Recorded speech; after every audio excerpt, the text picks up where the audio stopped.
Hello friends, this is Nirmal here for Technique, and today we're going to review the ASUS Zenfone Max.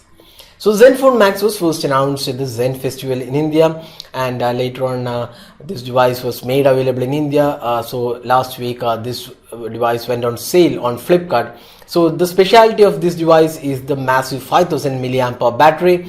So apart from that, it also has a 5.5-inch HD display. It's powered by the Snapdragon 410 quad-core chipset with 2 gigs of RAM and 16 gigs of internal storage. There's a 13 megapixel rear camera, dual tone LED flash, laser autofocus, front-facing 5 megapixel camera, and Android 5.0 Lollipop with custom Zen UI. So the highlight of this device when compared to the ASUS Zenfone 2 Laser, which is also priced the same at Rs 999, is the massive 5000 mAh battery. So rest all specs remain the same when compared to the ASUS Zenfone 2 Laser. Now let's go into the detailed aspects. So first up, let's see the design and build quality. So design wise, while this ASUS has maintained the same design for the front panel, you can see the ASUS logo, the earpiece, the 3 capacitive touch buttons. They are not backlit, but they do offer haptic feedback, and you can also see the pattern below the capacitive touch button. They're very much similar to the previous Zenphones. But if you turn over the device, you can see Zenfone Max has a completely different design. You can see the fox leather finish. It has a textured pattern and looks pretty good. The overall finishing looks much better than the Zenfone 2 Laser. Apart from that, you can also see there is a golden finishing all around the device, making it slightly more premium than the Zenfone 2 Laser. Moreover, you can see that the volume key has been shifted from the rear panel back to the side panel. You can see the volume and power key are located on the right side. On the Zenfone 2 Laser, we had the volume keys on the rear panel and the power key on the top. That was a bit inconvenient for a lot of people. Now with Zenfone Max, that has been gone, and we have the power and the volume keys on the normal position, and the 3.5mm audio jack on the top, and the micro USB charging slot at the bottom. So that's the design aspect. So overall, we would say this is a well-built phone. The build quality looks pretty good, although it's pretty heavy. It's 202 grams. That's not a lightweight device, but then if you're looking for great battery life, the battery capacity should also be higher. So that's the reason this device is at 202 grams. So if you're not used to handling heavy devices, this might be a bit inconvenient to you. But apart from that, the design wise and build quality wise, it's a decent looking device in this price point. Now let's move on to the display aspect. So Zenfone Max is powered by the 5.5-inch IPS LCD display, and this is one good display in this price point. Even though it's an HD panel, we are used to seeing full HD panels in this price point, but the Zenfone Max HD panel is a pretty decent panel. It does produce some great colors. Overall clarity also looks pretty good. The touch response is again pretty smooth, and when compared to the Zenfone 2 Laser, which we reviewed previously, this display is slightly more brighter, and it's slightly more vivid as well. So you can see the viewing angles are also decent for this budget smartphone. So overall, we would say display doesn't disappoint in this price point, and is a decent display all around with great performance, and overall clarity also looks pretty decent. So that's the display aspect. Now let's move on to the software. So Zenphones have been powered by the Zen UI, which is a custom UI on top of Android, and this is the Android 5.0 along with the Zen UI. So Zenphones have been powered by the Zen UI since the first release of Zenfone 5.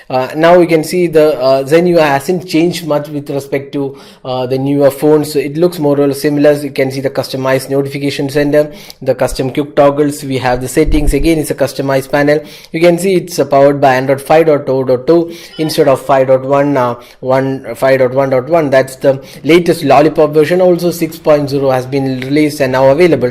But probably Zenfone Max also will be getting Android 6.0, but we are not sure when that would be released. But overall, we would say the software, it's a decent looking software. It does offer some additional options and customization. We have a double tap to wake. There are lots of other gestures also supported. There are a lot of apps also from ASUS which does give additional options like auto start manager, power and boost. So a lot of applications are included by ASUS, but again one of the disappointing aspect with the Zenfone Max is the bloatware is included. So apart from Zenfone's, ASUS own software, there are lots of third-party apps also included. So that's something which we wouldn't like to see on a smartphone, because bundling a lot of unwanted apps might take up a lot of storage and also slow down the system if they are running in the background. So that's one thing still disappointing with the Zenfones. Apart from that, the software is pretty decent and feature rich. You do have a lot of options. There is also theme center. You can have customization with certain themes included, and you can also download additional themes. So overall, we would say the Zen UI offers a decent amount of features and still one of the decently performing UI in this price point. Now let's talk about the performance. So this phone runs on Snapdragon 410 quad-core chipset with 2 gigs of RAM and 16 gigs of internal storage. So this is the same processor which is powering this Zenfone 2 Laser, which we reviewed previously. Now overall the performance looks pretty decent. Since this is a budget smartphone, we would say the performance is overall pretty decent, and we didn't see much of an issue with using the device. Although there were slight hiccups here and there when you switched games and when you're running multiple apps in the background, switching between them, there was slight hiccup, but then it was not really a major issue with the performance. But overall, we would say the performance looks decent and no major issues we faced. The gaming experience was not really the best in this price point, but still you could play most of the games without much issues if you're using medium graphic settings. But with the high graphic settings, we did notice frame skips and slight lag here and there, but again decent performance in the gaming experience as well.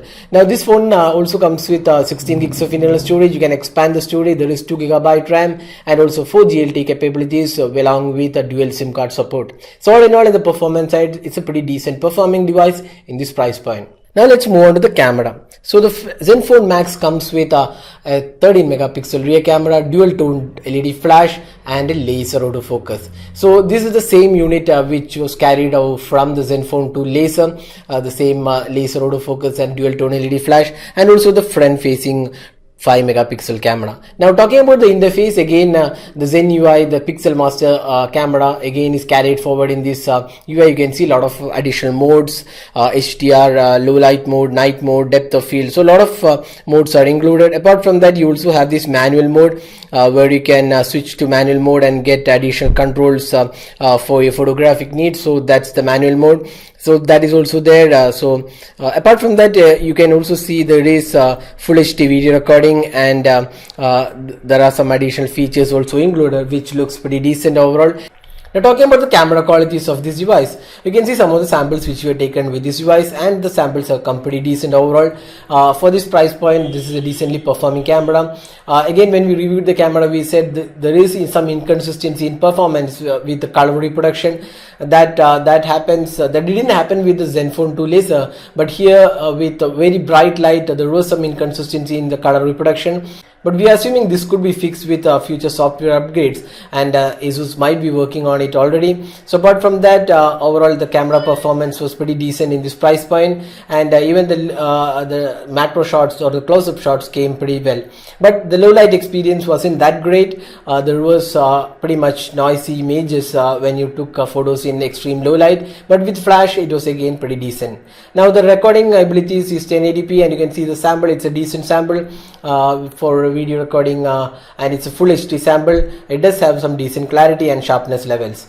So that is the camera aspect. Now if you are looking for selfie experience, this also has a 5 megapixel shooter which does produce some decent photos for selfie experience, and you can upload it for your social sharing needs.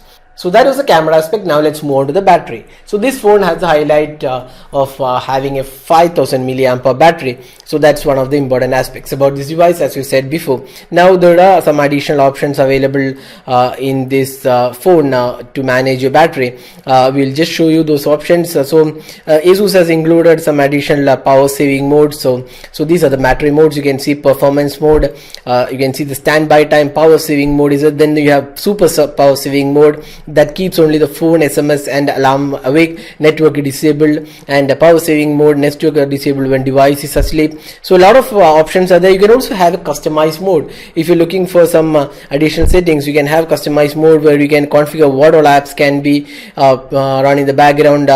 If you want network, brightness can be set. So these things can be set from the customized mode. So if you're not looking for that, you can select the normal mode. And there's also smart switch where you can switch battery level based on the battery conditions, and also by a schedule. That means if you schedule it to switch every day at night, you can just manage the battery by switching to different profiles based on your usage. So apart from that, you can say this device has really great battery performance, and you can easily score 2 days of battery life with this 5000 milliamp hour battery. So battery life, we would say it's a big thumbs up from us.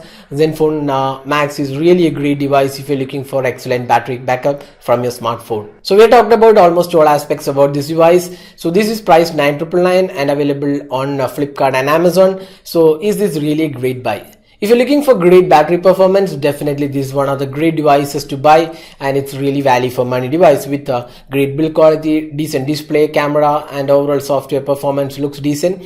But if you're looking for a great value for money, we would say the CoolPad Note 3 with a fingerprint scanner, and also there is Eureka Plus. Then few other devices are also there which offers slightly better value for money aspect, but they will not be giving you this high battery capacity. So based on your priorities, you can choose this device.